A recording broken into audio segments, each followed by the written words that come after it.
We'll stand to say the Pledge of Allegiance. Pledge allegiance to the flag of the United States of America and to the republic for which it stands, one nation, under God, indivisible, with liberty and justice for all. All right, so here at the Policy Committee meeting today, we have Jeremy Motz, our attorney. We have Dr. Delgado, the Assistant Superintendent of Teaching and Learning. We have Deputy Superintendent Dr. Bishop. I'm Valarie St. John, the chair of the committee. We have Trustee Derringer and President Derringer normally. And Trustee Hall is absent today, unfortunately. We have Layla, who is a senior student and will be presenting our first item, and then we have Ben Matteson for facilities. So because we are on a bit of a time crunch today, I will just let Layla get right into it. She's forward thinking and has a proposal for finals exemptions for second semester for senior year. So I just want to thank Layla as well because she actually had a chance to meet with me at South. And she kind of ran some of the ideas that she's been thinking kind of for a while. So I thought it would be very important for her to be able to come tonight to be able to share the student perspective for something for us to consider in later years because she's already taken her final exam for the school year. So go right ahead, Layla. So as they said, hi, I'm Layla. I'm a graduating senior at South. This idea started in my organic chemistry class when all the seniors were begging for a project final because none of us wanted to take a final. And our teacher was like, no, like you're not getting a project. And then we started to spark the idea of like, why do we actually have to take finals? We're already into college. We're already like, our grades are kind of pretty much finalized. They don't really affect us. And so and I got elected as the person to send the first email. And it kind of ended up with some meetings and I ended up here. So I'm proposing a policy of if a student has a B or above in a class, they have a maximum of 3 absences, which not including school-sanctioned athletics or activities, such as like field trips or any other like not missing class because of a club or anything, and also having no unexcused absences in class, they should be allowed to be exempt from taking a final in the 8th semester or their 2nd semester senior year. Obviously, if they would like to opt into taking the final, they should be allowed to. I mean, if they think it's gonna bring their grade up or just they think it's gonna positively benefit them, we shouldn't stop them from taking that final. But if they meet this criteria, I think that they should have the option to opt out. Obviously, the criteria could be adjusted as we see fit. And also noting that for the absences, I want to make a note that like we can't have them go below a safe amount. If we had them go below a safe amount, like kids would be coming to school sick, and that's not something we would like to like promote. Is we want them to stay home if they're ill. There's some schools with similar policies, such as Linden High School, who they have to have above an 80 in the class, and they have a maximum of 5 absences. Warren Mott has above a 90 in the class, no unexcused absences, and a maximum of 3 excused absences. Those are just some similar policies within the state and within like an hour's air away. Talking about implementing the policy, if you, board members, you guys can see that this is our schedule for our senior final week. See, Monday we have a full school day, and then Tuesday, Wednesday, Thursday, and Friday we have half an hour and a half exams in the mornings, and they're actually really disruptive to every other grade. A lot of students are like sitting in their tutorial for an hour and a half with not a lot to do, and like it's, besides like science classes use them as labs occasionally, but a lot of classes feel that it's like too long for a class period to actually teach in, a lot of students. And so with this new policy, we would be able to implement just a full week of school that last week, not changing up anyone's schedules, not changing up our lunch periods change up. Our lunch is usually dependent on our 4th hour, and it would actually depend on our it actually depends on our 1st hour that week. And instead of changing the entire schedule up, we would get to just keep the schedule the same and just have seniors have their last day on that Friday with like normal classes. There's a little bit of a statistic I'd just like to share with you. In the 2022-2023 school year, 33% of Michigan public school students were reported to have chronic absenteeism, chronic absenteeism is a student is missing 10% or more of their class periods. That's a day of school every 2 weeks, which is honestly a lot of school if you think about it. And this policy would promote genuine learning in the classroom. It would incentivize students to be able to show up to school, and it would incentivize students to keep their grades up during that second semester when we're getting like our little senioritis, as we like to call it. And instead of just going and cramming the night before, if I'm being real with you, or not studying for our finals, we would actually be learning that second semester rather than just trying to not study for a final. That doesn't really affect our grades since we're already into college. That's all I have. All right. It's a great presentation. I appreciate that you looked up other high schools that already have this policy. I had a question about your ways to implement with the schedule. We wouldn't be able to eliminate the senior exam schedule completely, would we? Because I assume some students would have a low B or would want that opportunity to bring their grade up if they're waitlisted at a college, for example. It would affect them. We could have, I was talking with Dr. Delgado about this earlier today. We could have them take their final exams in our gyms, kind of like how we do for our standardized testing. During those school days, like they could just take a couple of class periods off. We do that for any AP tests or any of, like, the juniors do that during all of their standardized testing. And they could just miss those classes and just go and take an exam. So like science exams could be one day, math exams could be a different day, or like different times of the day also. And that way, like, you could keep it centralized by having certain subjects at certain times too. And then makeups could also be scheduled as well. Okay, so you think if a minority of students are needing to take the exam, then it will be less disruptive to the school as a whole? Yeah. Because it would be a smaller number instead of a quarter of you? Yeah. Okay. Dr. Delgado, did you have any input, or especially what the high school principals might think about this? We talked about it at our high school principal meeting, I think when Layla first brought this to us, which was a few months ago at this time. And that was where the idea that Layla and I just talked about this morning came from, was the high school principals, that if we have a large enough number of students that are not required to take the final exams, we could theoretically house those who are taking the exams in the gym, similar to how we do for standardized testing. We could theoretically still follow the same final schedule for those students, and then they would just follow their regular schedule the rest of the day, but it wouldn't disrupt. So currently, if you don't have a high schooler yet, it disrupts the schedule of all 9th through 11th graders as well. And so the benefit of looking into this would be that we could still have the seniors that would benefit from taking their final exams, have the ability to do that while not disrupting the 9th through 11th grade schedule. So that actually was a positive on the lens of the high school principals as well. Okay. Trustee Derringer, did you have any questions? Yeah, a couple. Layla, very good job. From your perspective, what's the weakness in your argument? The weakness in my argument is a lot of like, I think that, sorry, I'm gonna think for a second. Before you start saying words.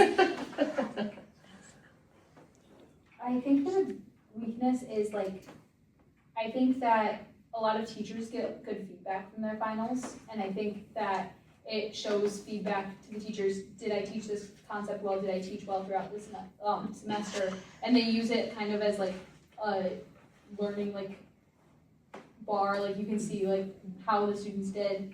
But I also think on the other side of that weakness is that you can see how well the students are doing if they're actually trying in their classes throughout the semester, and you can see the effort that they'd be making, because I know a lot of my classmates like are kind of declining on their trying and just kind of give up a little bit. I think that's a good point. What, tell me more about your proposal that included like a project-based final, your first try that didn't get off the ground. It's mostly a lot of senior classes, especially AP classes, use projects at the end of the year, or if they're not projects at the end of the year, we tend to do tests before our AP exams. But like I took AP Spanish my junior year, and at the end of the year we got to make a music video in Spanish instead of taking an actual exam. It's just an idea a lot of teachers use to make our final a little bit more fun, especially after like taking a really hard exam, or like in classes that are more student-driven, like my newspaper class, I'm on the tower, we did a project final. It was just an idea of us trying to not have to take a normal test. So what what would you think, hypothetically, and again, thank you for putting your best foot forward here on, you know, a tree that you'll never see the shade of, whether it passes or not, so I can appreciate that. What if in lieu of exams or a project capstone or any of that, there was some kind of like service project that seniors could do instead, and it wasn't as time-based? So what if there was a choice? What would you think of something like that? A service project? Mm-hmm. I'm all for service projects. I spend over 100 hours each semester volunteering. Wow. I'm going to volunteer right after this actually, but I'm a big fan of volunteering. I'm the president of I was the president of our varsity club, and I think that would be a good way to get our seniors involved and a way to have them helping the community. Yeah, especially if there's something to help out, you know, the underclassmen maybe that are prepping for finals and the rest of that would certainly could, you know, could create some synergy there. So I really appreciate the presentation and the thought. I tried to ask you the hardest question I had, but we've done really good questions. We didn't practice that one, Layla. Very well done, and I appreciate your input and your insight, and I think it would be very useful when we try to make a decision. It's nice to hear from you directly. Thank you. Dr. Bishop, did you have any input on this? No, I just appreciate it, and like Dr. Delgado said, that we are continuing to have conversations concerning what that could look like, because I appreciate you raising that. I know it's been raised before in the past, so I know part of our strategic plan is looking to be innovative with some of the things that we do.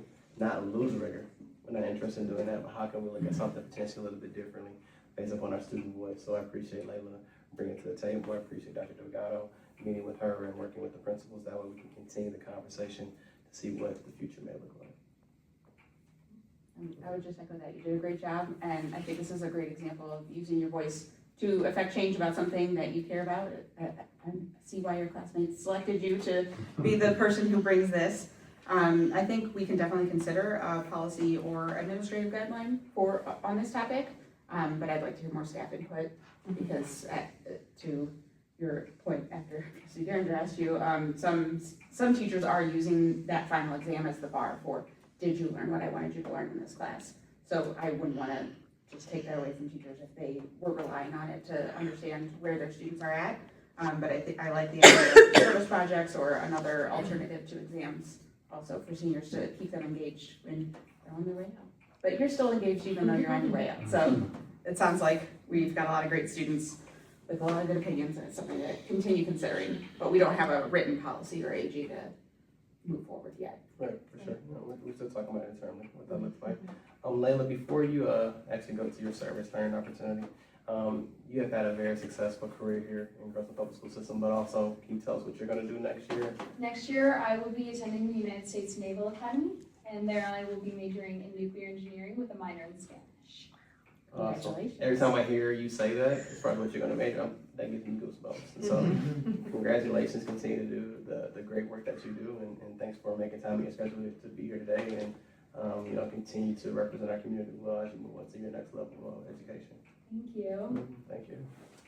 Thank you so much.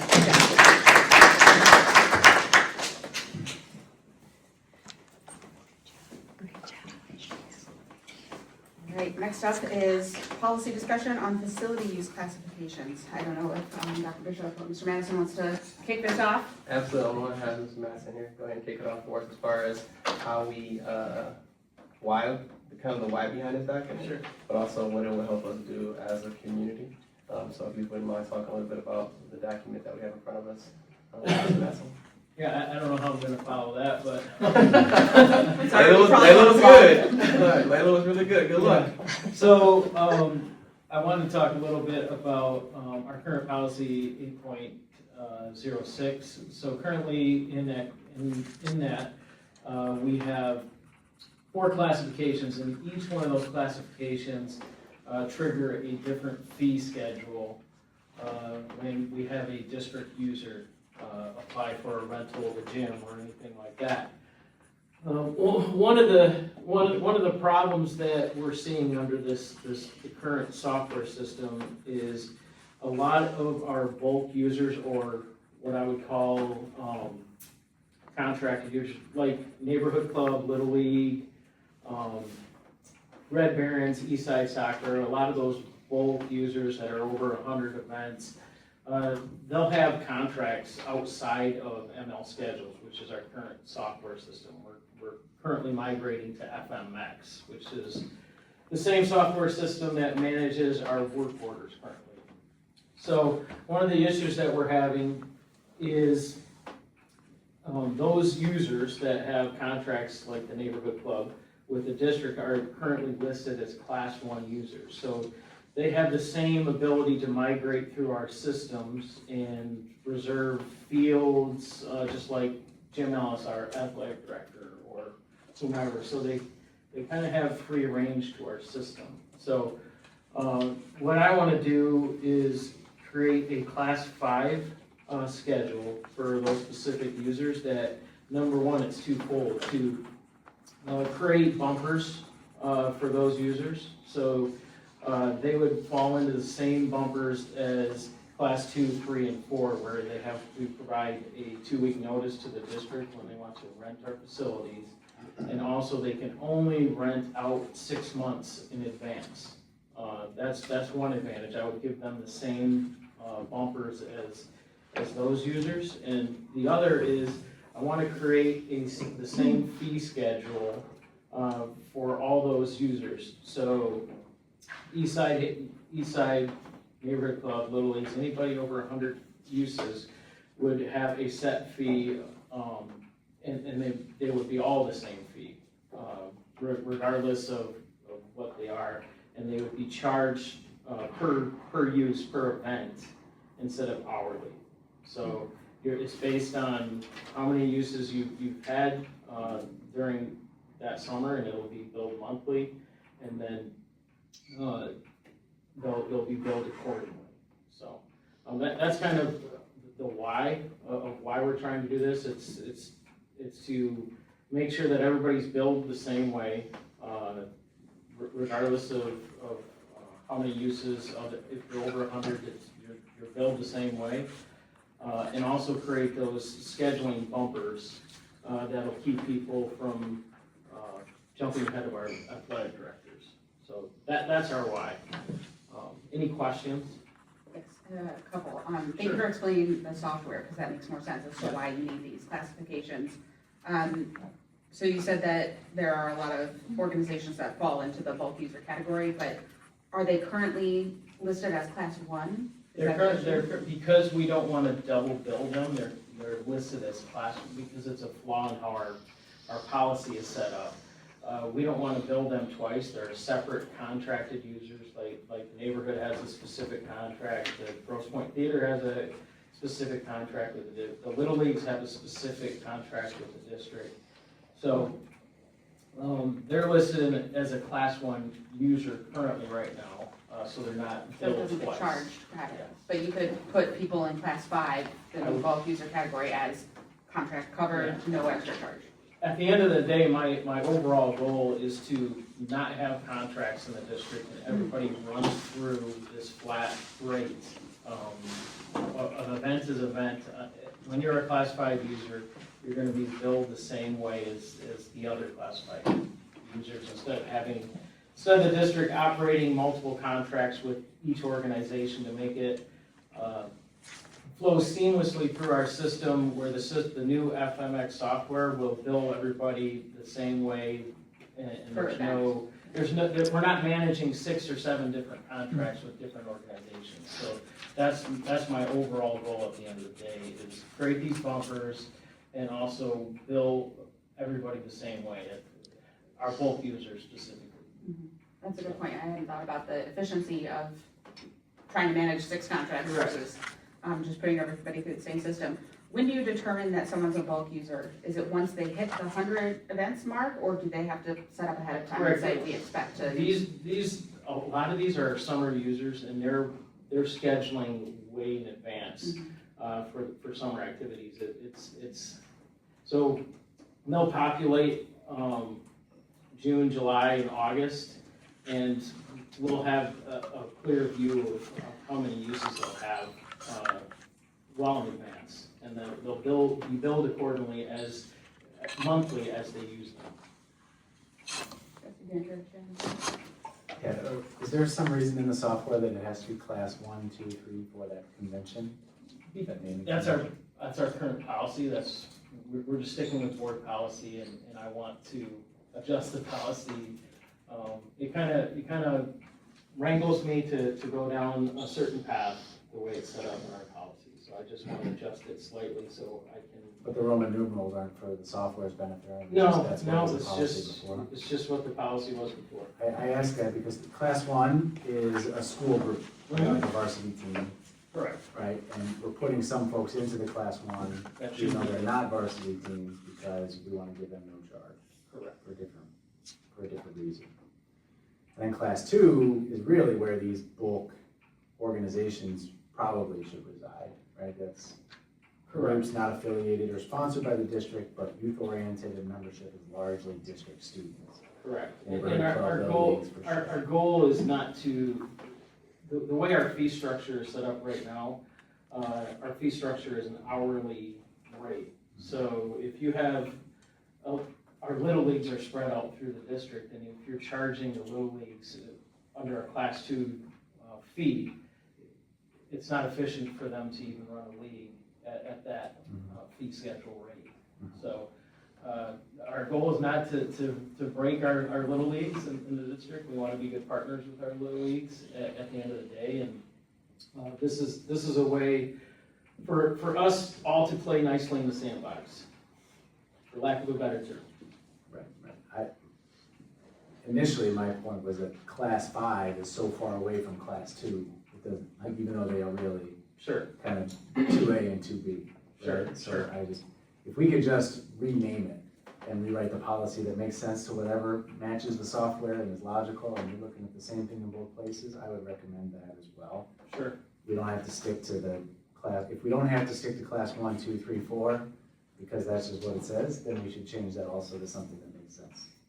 In my recommendation, small thing, but Yeah. I think it would help. This was, yeah, the intention was, why we set it this way was to cause the least amount of disruption to our current policy. But I'm fine with doing whatever this committee recommends. And the finances of it, the charges that the district ends up incurring are really personnel-based, either for coverage if it's inside of a building, or for maintenance on whatever facilities, especially on the outside stuff. Yeah, it would be overtime, it would be, emptying trash, it would be. Right.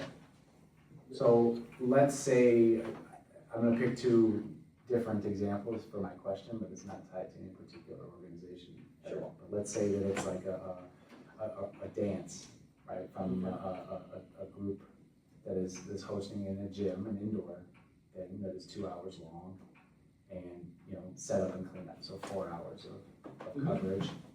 And then outdoor event, similar, a community thing, not a dance, but some kind of like a block party kind of a thing, with 4 hours of before and after, right?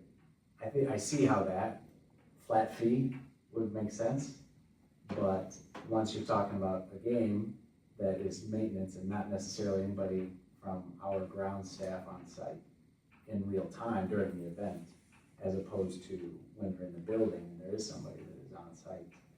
Help me understand how we calculate an event fee that doesn't necessarily flex for different event types. So, yeah, but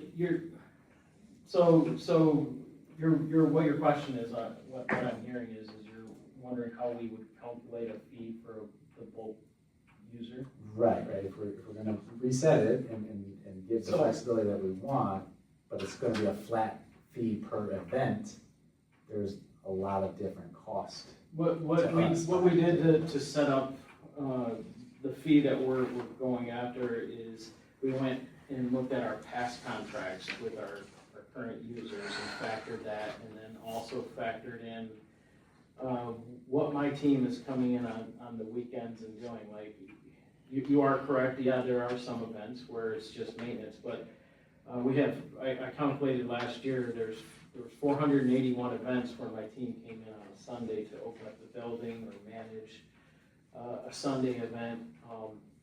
And in this, we're having a separate fee for overtime incurred.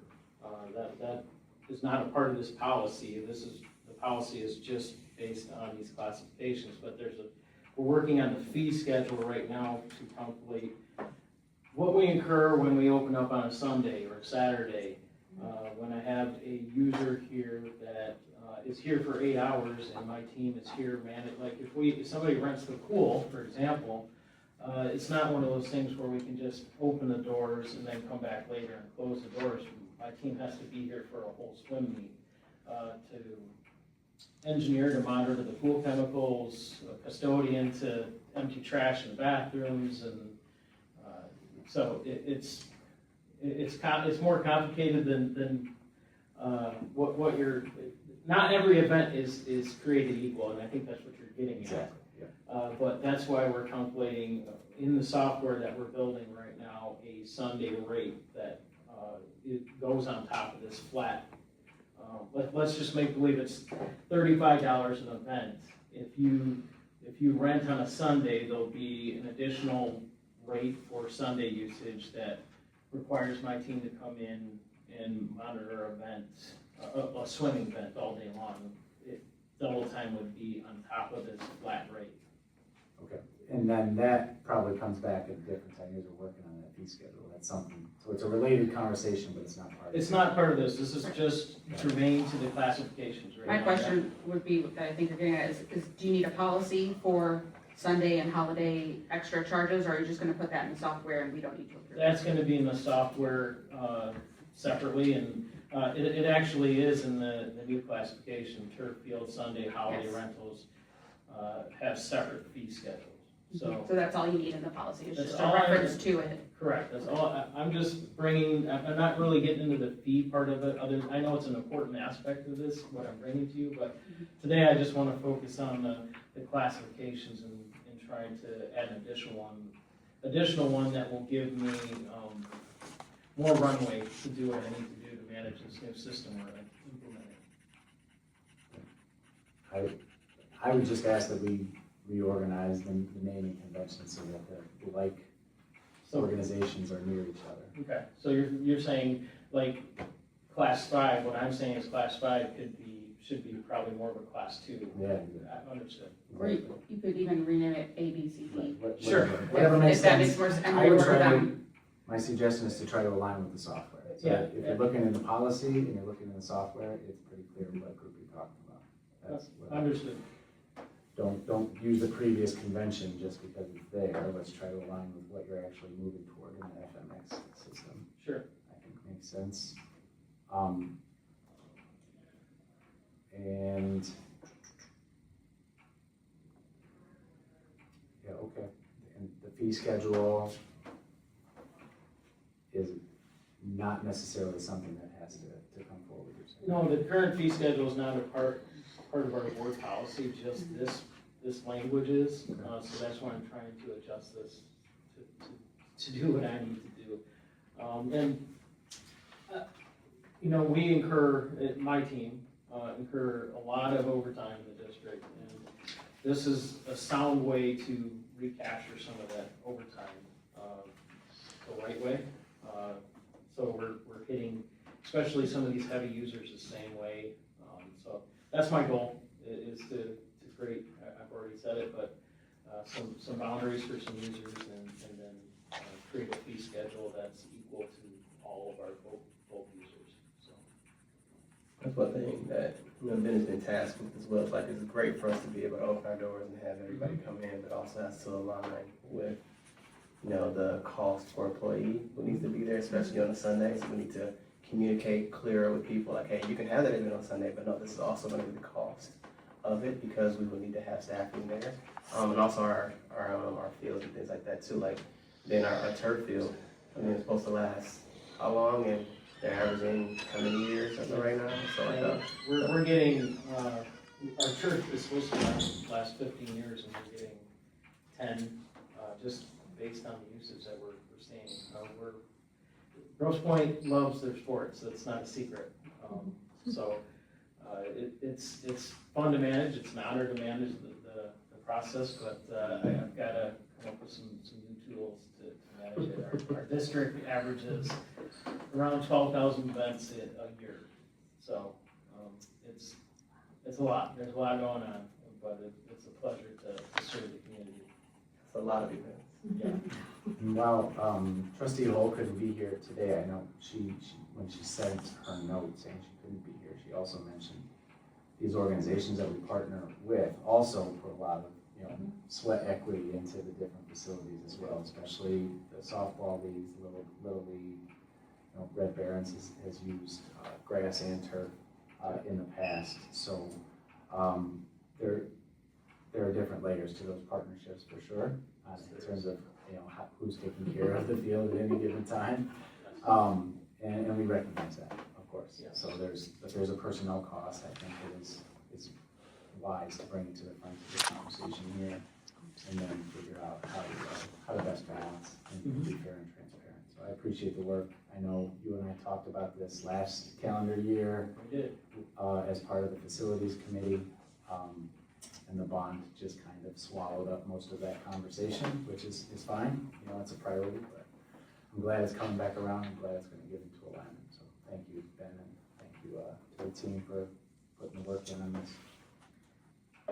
Dr. Bishop, did you want this on the next board agenda?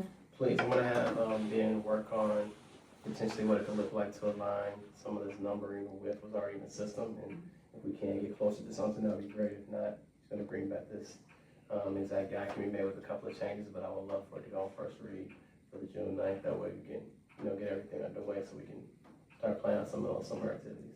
Is that enough time for you to look into the system and see if maybe a naming convention could be different? Yeah, the new scheduling system, the software starts July 1st, Okay. so that would be perfect timing. So.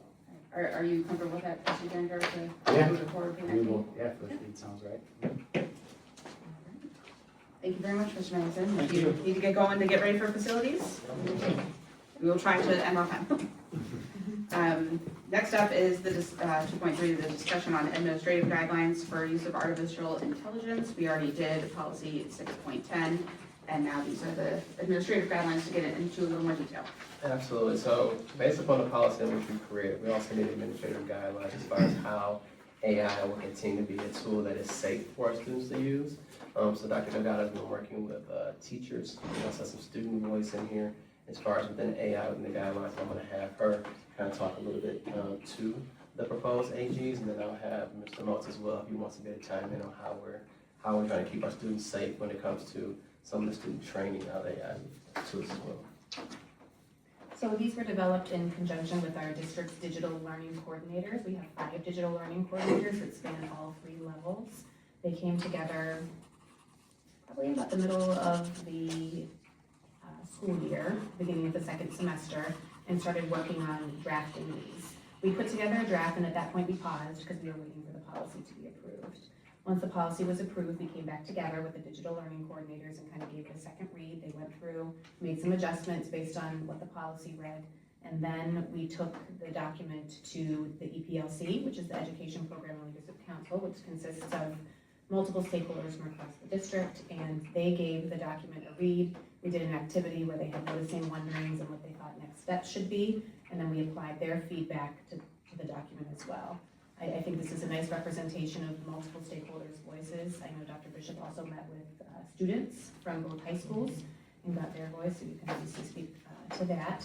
The one piece that I did want to point out that the EPLC, the teachers on the EPLC made very clear is that if these guidelines should become approved and adopted, they want to make sure that it's not just a document that we set in front of them, that we actually engage in some sort of professional learning around the guidelines, not only for themselves, but they even brought to the table that we should consider some professional learning opportunities for parents and families as well at the start of the school year when these roll out, so they can come in and really learn exactly what it is that we are expecting with regard to the guidelines for the use of AI in our classrooms.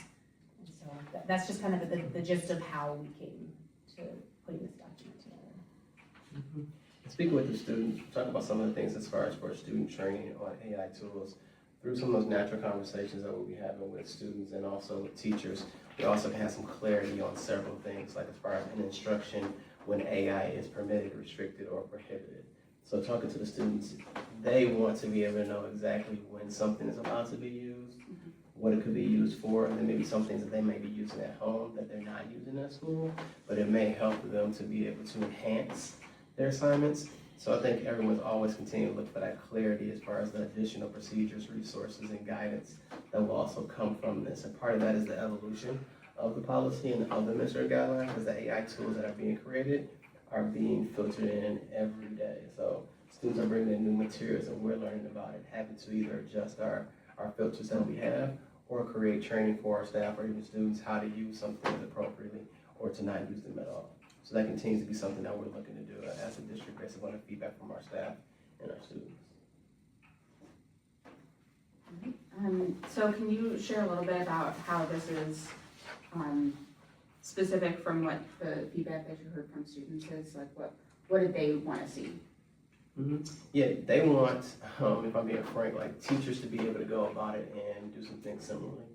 You know, as they said, it's going to be hard for them to do one thing in one teacher's classroom and maybe something. So they want different. consistency across the They board. do want consistency across the board. They do also want a way in which they can evaluate tools that they may have outside of the school day, that they may want to bring in. Like a student brought to my attention a tool in which they could utilize for musical purposes, to be able to create something like in their slideshow, like if they're creating like a credits portion or an introductory, something that's not approved now. So they want to have an opportunity to do that, and that will be done through our EPLC process. And students also wanted us to take a look at exactly what machines or what tools could be utilized either by a phone or by a computer. Because sometimes you can do different things. So that also feeds into the cell phone restriction policy. How can we do some of those things in our classrooms if we don't have our phone, but it's still good for us to be able to do so? I think overall they just wanted clarity on what they can and cannot do so they're not getting in trouble from one class to the next. And then this does not yet have a district-approved AI tool. It's setting out the guidelines for how you will choose the tool. So when we talk about this is about the tool selection. So throughout the tool selection, we're going to be using the EPLC process so that we can pilot or trial-based certain things. So we'll be coming out with a list of AI tools that are acceptable for students to be able to utilize. And then anything else beyond that will go throughout the EPLC approval process. I don't know if this should be part of the AG or just feedback for the committee, but I would think that differentiating between open source or closed system AI tools would be important, because open source, when you read the terms and conditions, they own everything that you put into it, and anything that you create is not your own, and they can also use that information. So if somebody's dictating a conversation into that conversation is now public domain. If somebody's uploading photos of themselves, those photos are now in the public domain. So I would encourage the EPLC, or if you felt it was appropriate, to amend the policy to say that they need to be closed source systems to protect local rights. I can speak to that briefly, because I've been working with Mr. Kelly, Garrett Kelly, our Director of Technology, on the process that we will utilize for students and or teachers to submit AI tools essentially to the Director of Technology to then review. And one of the pieces on his rubric is exactly that, and if it's open source, it's an automatic denial. Oh, great. So I'm glad Mr. Kelly is he's on it. on the same wavelength. Yeah, he's on it, but that is good feedback about whether it should be overtly stated, or but it's definitely part of the process you develop. Okay, great. That's not a make or break for me as far as approving the AG, but I think it should be considered. I'm sorry to interrupt you. One other thing that students should bring up is that sometimes they are having their work checked by certain AI tools for potential plagiarism, and sometimes those tools are not always accurate. So they also want us to look at exactly how do we determine something is plagiarized. So something that we have to continue to look at as a district as far as what we're utilizing within our system, and how can we also have a humanistic approach when we're bringing students' work, because sometimes AI tools can be wrong when it says a student has done something. So that's something that the students also wanted to be reviewed, so to make sure I lift their voice in the space to make sure when we're looking at certain things that can catch plagiarism, that we're realizing that AI can be wrong on that end as well. My sister teaches at a college, so we don't need to take up media time, but she has a couple of ways that you can prove it without relying on an AI checker. Trustee Derringer, did you have any comments or concerns? A couple of comments. The first is, I wanted to highlight what I see as the strengths of this particular AG, that being the guiding principles, right, leading just 4 points. The first, I underlined human-centered. I think that's a great guiding principle. I appreciate that that's there. The second point, I didn't underline anything ethical, responsible, appropriate use. I think that, of course, makes sense, straightforward. Number 3, I thought was strong, is the ongoing review. This came up multiple times when we were talking about the policy that goes with this AG.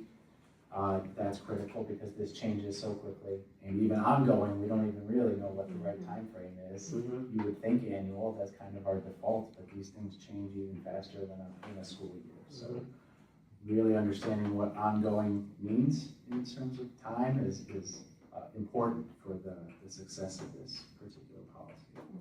And then in point 4, all stakeholders feel supported. That might be the strongest thing, and it comes from the feedback across multiple stakeholders that I just heard from Dr. Delgado and Dr. Bishop.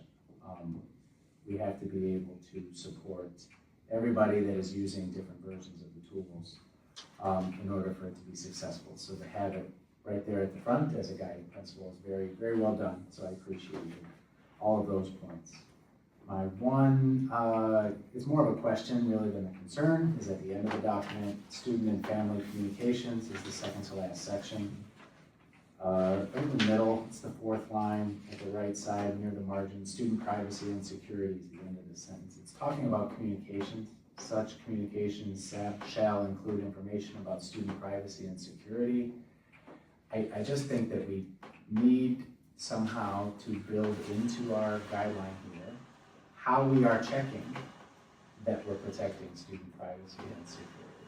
Not just that we're communicating about it, as it says here, but I think we have to be intentional about how we are protecting student privacy and security. I think the point just made by Mr. Kelly's rubric for evaluating a tool is a perfect point that deserves to be in that section. So I'm sure that we are doing a number of things to protect privacy and security of everybody involved, but I think we should explicitly outline it in order to help ease any of those concerns for community members. So you'd like it to be explicitly stated in the AG? I would like to say explicitly either that we will review our policy or our procedures on privacy and security, or that's something that explicitly states above and beyond just communications, right? So I just think that there's room to strengthen there without really any specific suggestion for how to, but I'm sure if we look at what we're doing to protect security and privacy,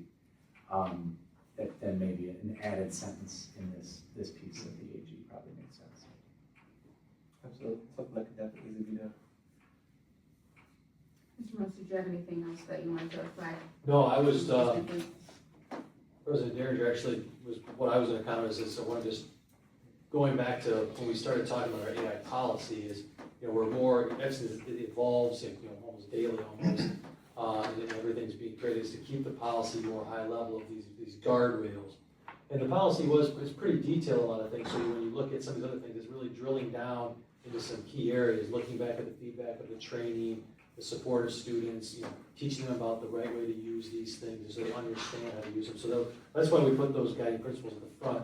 But really the rest of it is a lot of training, so people are using these things and understanding how to use them. And I like your comment on the privacy. We can definitely bolster that some, but that was really the focus was making sure people understand how to use them and not they're supplementing human critical thinking, not supplanting it. And so that's really a lot of the training comments in this one.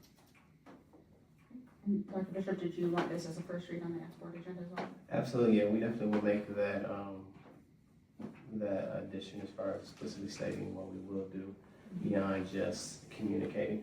So we'll do that, and if we can have that for first read, we can actually talk about that at the board table, what we added from our policy meeting to our June 9th board meeting. That sounds good.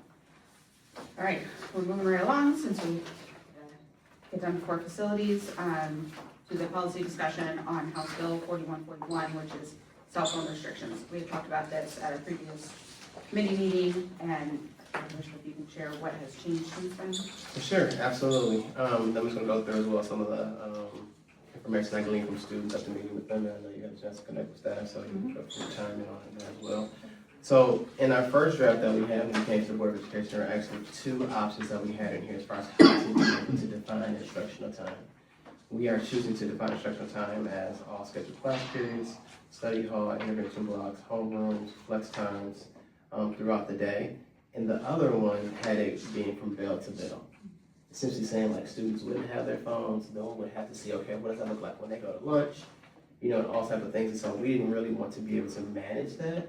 And some of the feedback we got from students is, tell us how that would even work.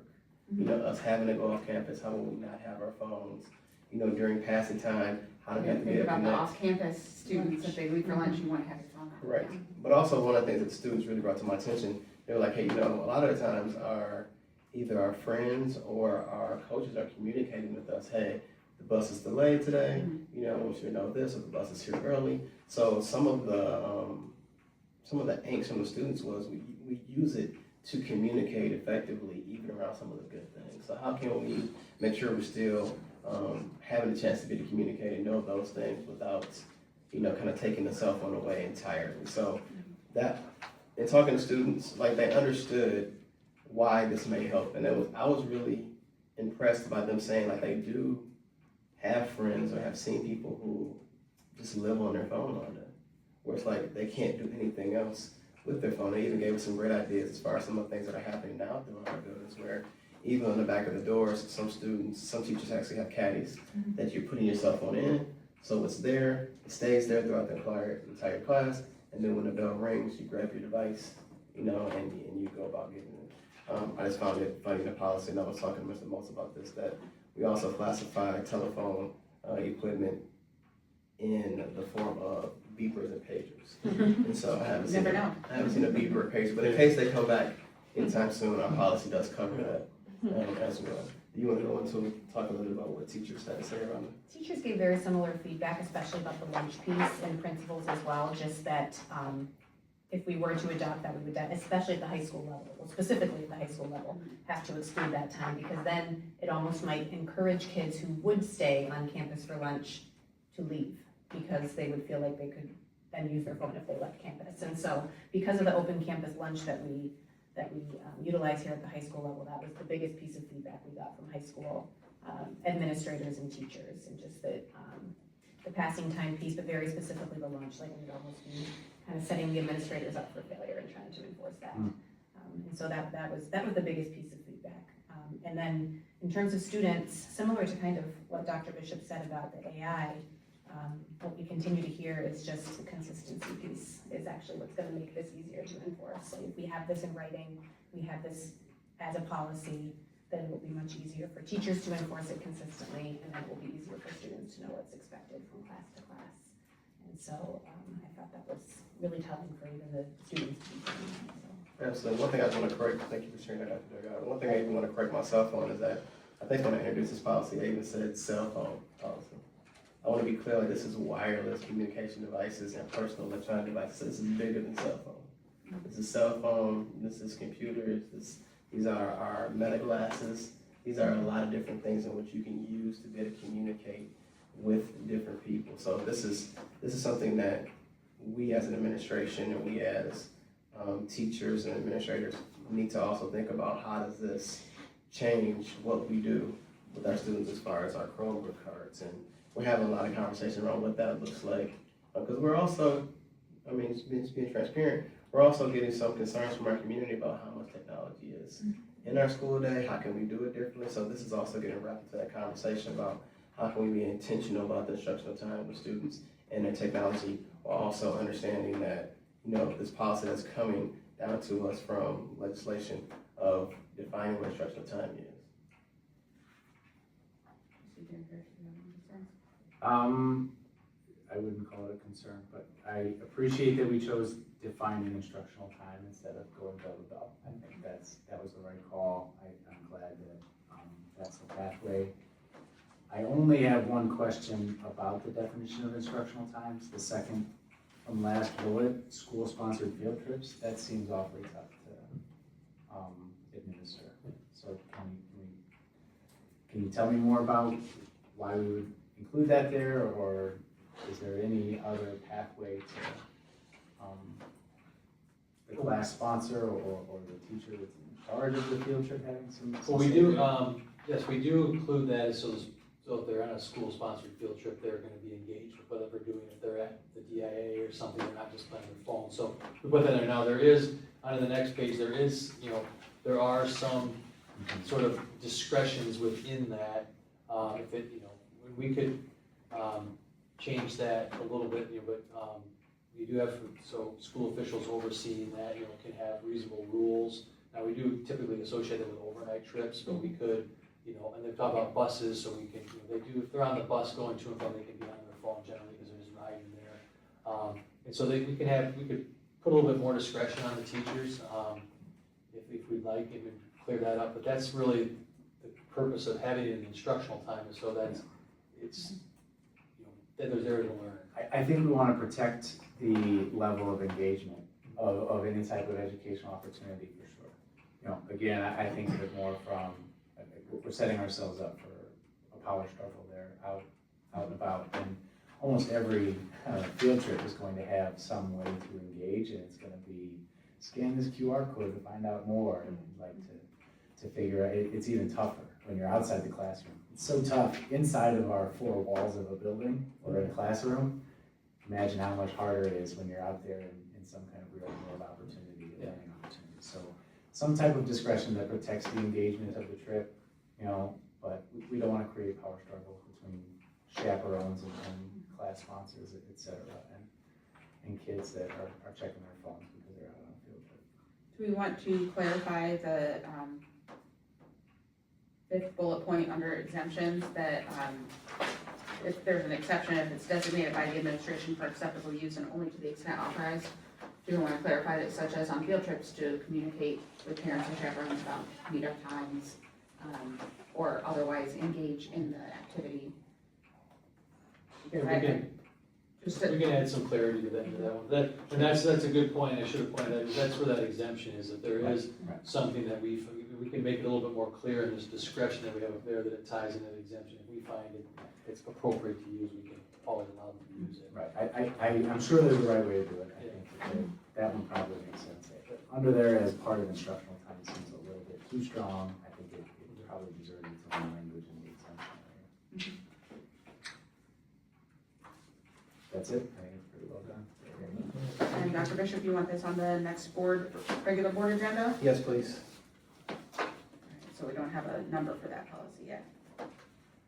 Correct. It's referencing 141. Okay, so we'll move that forward with just some of those slight clarifications. Next up, we have 2.5, the code of conduct update. Absolutely. So we're going to talk about restorative practice and positive behavior intervention systems. Absolutely, yes. So, a couple of different things. We talked about within our code of conduct and even within just policies that relate to student discipline. We're going to be bringing those policies back pretty much at every meeting to go through that, to provide that clarity. So what we've done today is we had a chance to work with our administrators. And we also have now what's called a student code of conduct task force. I know it sounds really fancy, but we are going through all of our documents to make sure that they are in line. So you can see in front of you today, we clearly outlined what PBIS is within our schools, and also restorative practices is in our schools. So also wanted Mr. Motz to kind of piggyback on just within these documents here, what is not explicitly stated here, and what we have explicitly stated, but restorative practices, I just want to be clear that that's not a consequence. And there are certain times in which it will not be something that we're even looking to do when a student does a certain activity throughout our school. So, Mr. Motz, would you mind talking a little bit about that when we don't consider restorative practices? Yeah, so we do highlight the pertinent component of Michigan law, which is 1310B of the school code, which requires school districts to consider 7 factors, and some of those are restorative practices, but we wanted to make sure that there are specific times under the law where it's not required. The main one is if you bring a firearm to school, possession of a firearm. So those significant safety issues under the law are sort of exempted from these, where you would use restorative practices or have to consider them as part of discipline. They're exempted, and you can go right to the discipline because it's the major safety issue. And they can always be considered and not used. You can Correct. consider restorative practices and determine that that's not appropriate in this situation. Yeah. violence. Yeah, you can always consider them, but under the law, there's, where we wanted to make it clear that it's not required that you do it in every single disciplinary thing, because the law says you don't have to, you might want to have one leader to do that. But you could always elect to make it those every single time. Right, I'm saying in lesser circumstances, just because you're considering them doesn't mean that's what you're going to use. Just is something to consider as far as what's best for the whole student body. And then did you want to talk about the mitigating factors checklist? Yes, Is this something the absolutely. board needs to approve, or since No, it's I the mean, we're just bringing it superintendent? back because it's something in which we didn't have before within our administrative guidelines, so we wanted to make sure we had this, and also the last time I brought it, there were some changes, and we wanted to be able to make it some clarity that was, asked of me. So this is a document that will be going into a student's CA60 file, and keep in mind, we have that language in, our board policies around separation or suspensions.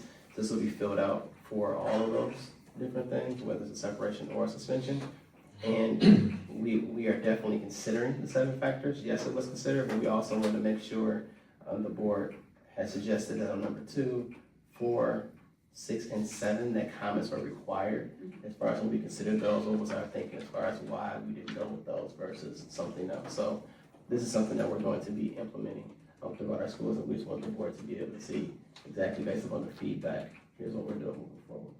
So no further action required on that. And then we've only got a few minutes left. Sorry, Trustee Derringer, did you have anything you wanted to say about the mitigating factor checklist?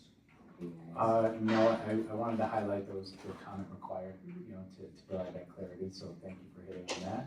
And interested to also get our new student services director up to speed on this integrating with our students who receive special services, and make sure that we've got the best handshake possible between Gen Ed and special services, so that she starts with that as she hits the ground running here this summer. Absolutely. Last thing, I know we're running a little short on time, but Mr. Motz tonight was just going to talk a little bit about board member compensation based upon the limited language that's in board policy.